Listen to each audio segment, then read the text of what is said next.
Position beaucoup plus délicate pour la France en Centrafrique. 2 mois après le déploiement des Français, la situation devient de plus en plus délicate. Amnesty International affirme en effet qu'un nettoyage ethnique est en cours. Une haine qui fait des victimes, des blessés, des morts au nombre encore inconnu. Et chez les musulmans, la colère monte. Pour eux, la France est responsable. Depuis 3 jours, elle désarme les ex-rebelles Séléka, peu à peu privés de tout moyen de défense face à la vindicte des chrétiens. En colère contre les Français, les soldats français, parce qu'ils font des injustices ici. Ils protègent les autres, ils abandonnent les autres. Ça, c'est mauvais. Ils sont là pour tous les Centrafricains. Ils protègent que les chrétiens. Des menaces explicites, des pillages de magasins, des lynchages et des meurtres loin du regard des caméras. Dans une ville majoritairement chrétienne, le musulman est devenu l'ennemi. Des coups de feu viennent de retentir. Plusieurs magasins sont pris d'assaut. Les pilleurs, des habitants chrétiens, ils s'en prennent à des boutiques tenues par des musulmans, associés à tort ou à raison aux rebelles de la Séléka. Nous sommes surpris de voir que les Français désarment seulement les Séléka et laissent les anti-Balaka pour venir encore nous massacrer. Insurmontable, notamment pour ces commerçants musulmans qui nettoient les dégâts. Nos enfants qui sont là ici, on est là, on est insécurisé. Personne ne peut nous prendre en charge, ni l'armée française, ni l'armée tchadienne, ni la FOMAC, ni les Séléka. Tous, ils sont nuls maintenant contre nous. On est énervé contre tous ces armées. Il y a 2 jours, sous le regard de soldats français, ceux-là caillassent une voiture. L'exécution là, c'est partout. Et c'est pas normal. Et devant les armées françaises. C'est pas normal. Ils sont ici pour nous tous. Confrontée aux critiques, l'armée française poursuit sa mission. Selon l'état-major, la quasi-totalité des milices est maintenant désarmée, mais beaucoup d'hommes ont gardé fusils et machettes en sous-main. Et la haine entre chrétiens et musulmans continue d'enfler, à l'image de ce Coran déchiré.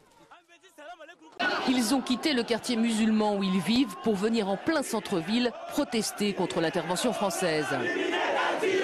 Les slogans fusent, hostiles à l'opération Sangaris et même à la simple présence française. Nous n'avons pas besoin d'aide. Il faut qu'ils rentrent chez eux là-bas, qu'ils nous restent en paix dans Centrafrique. Présentement, nous vivons avec la peur parce que ce n'est pas facile pour sortir même. Là, présentement, on est ici au capital. Pour l'instant, même ça va, mais dans certains quartiers de Bangui aussi, ça ne va pas. Certains sont dans la détresse, ils sont dans la peur. Rumeurs, suspicions, les représailles sont expéditives. Au mieux, une simple claque. Ailleurs, le pire. Celui-ci est suspecté d'être un Séléka. Il est lynché par les nouvelles forces armées. Pas de procès, pas de justice. Affolés, les musulmans, 15% de la population, fuient par milliers vers le nord et l'est du pays. C'est le sauve qui peut. Maintenant, ils sont menés.